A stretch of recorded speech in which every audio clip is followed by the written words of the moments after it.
আমি তো জানি এইখানেই সবচাইতে কম রাখে। 700 টাকা যেহেতু নয় তাহলে টেস্ট করাবেন না, যেখানে কমে পাবেন সেখানে যেয়ে করাবেন।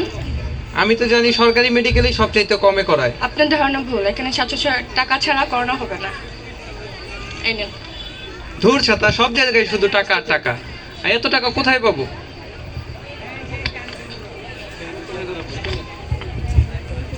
কেরামত গার্মেন্টস কর্মী, আজকে সে মাসের বেতন পেয়েছে। বেতন পেয়ে সে বাচ্চার স্কুলে গেল স্কুলে বেতন দিতে।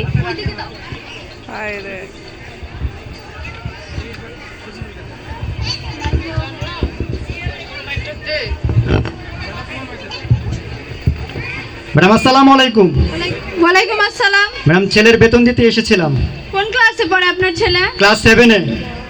রোল কত? 12। দেন। 200 টাকা কেন বেতন? বেতন তো 400 টাকা। কেন?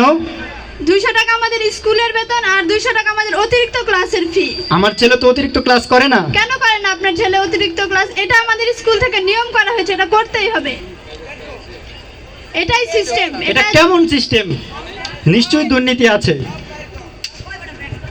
থামুন, প্রশ্ন করুন, তথ্য জানা আপনার অধিকার। সিস্টেম থেকে বেরিয়ে আসুন।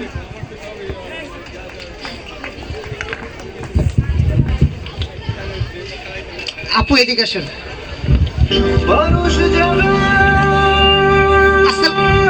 আসসালামু আলাইকুম। আমি টিআইবির একজন সদস্য।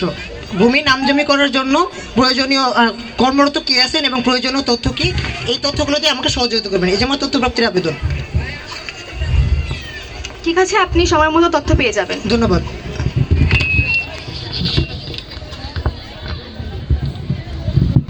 ভাই আপনি আসেন।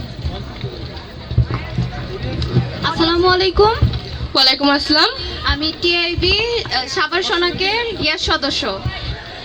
আমি এই হাসপাতালে কোনো পরীক্ষা করানো হয় কিনা এবং পরীক্ষার সরকার নির্ধারিত ফি কত সেটা জানিয়ে আমাকে সাহায্য করবেন। এই যে আমার তথ্যপ্রাপ্তির আবেদন ফর্ম। অবশ্যই আপনি আপনার তথ্য সঠিক টাইমের ভিতরে পেয়ে যাবেন।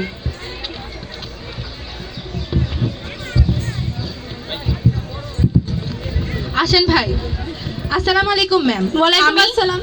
আমি টিআইবি সাভার সনাকের একজন সদস্য। আপনাদের স্কুলে মাধ্যমিক এবং উচ্চ মাধ্যমিক পর্যায়ে কোচিং করানোর কোনো বাধ্যতামূলক নিয়ম আছে কিনা এবং শিক্ষা অধিদপ্তরে এই সংক্রান্ত কোনো নীতিমালা আছে কিনা এই সংক্রান্ত তথ্য জানতে চাচ্ছি। এই যে আমার তথ্য প্রাপ্তির আবেদন ফর্ম। আপনি নির্দিষ্ট কর্মদিবসের মধ্যে শিক্ষা অফিস কার্যালয় থেকে তথ্য পেয়ে যাবেন। ধন্যবাদ।